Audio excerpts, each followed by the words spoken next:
I had a ton of fun taking this photo, not because it was some super complicated image. It was just fun to shoot this and then fun to select this photo from the many that I had available. If you are watching this on YouTube, click the link below and go to my blog, and you can scroll down and see a picture of my Lightroom catalog where I've got, I think, 9 different images that were all from this particular event, this photo event. I don't know what you call it, photo session, photo shoot, whatever it is. And I had trouble deciding on one of these. I eventually got to this one here for a very specific reason. If you go and look at that collection of images, the 9 that I have there, you'll see that there's this back and forth, this interplay between the subject, which is these 3 yellow and brown leaves that are in a state of transition, and the background, those bright white lights. And there's a couple things I tried.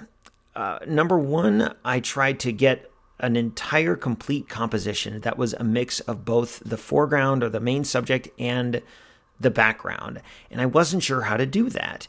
I tried a couple different photos where there was more overlap, and I tried some where there was a separation, a space between the two, like this green empty space. Then I also had to decide what aperture to use, not just for a sharp subject, but how big did I want those lights in the background? And the wider the aperture, the more blurry you get in the background, and it just changes everything about the photo. I ended up with this image here because there's just enough separation and just enough overlap to create what I felt was a complete image. In the other photos, I thought like there was either too much overlap, like they weren't two distinct elements, the lights and the subject, or there was too much what did I just say? There was too much overlap. Either there was too much overlap or not enough overlap. There were some photos on those 9 that you can see where there's this big gap separating the two.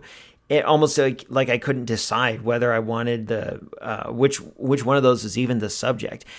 I ended up with this because I really like how there's the flower in the middle, or not the flower, the leaf in the middle is overlapping that more translucent ball of light, and then the bright ball of light is totally separated by itself. It doesn't overlap with any of these leaves at all. I also like the backlighting, which of course you wouldn't get this photo without the backlighting. The backlighting is what causes those balls of light, and the backlighting is what causes it to glow. But it also made these dull leaves just come alive. And it's kind of ironic because these leaves are dying, but yet they are so vibrant and lively despite their state of decay. And if you want like a little extra bonus, if you look really closely, there's some kind of bug on that main leaf sticking up.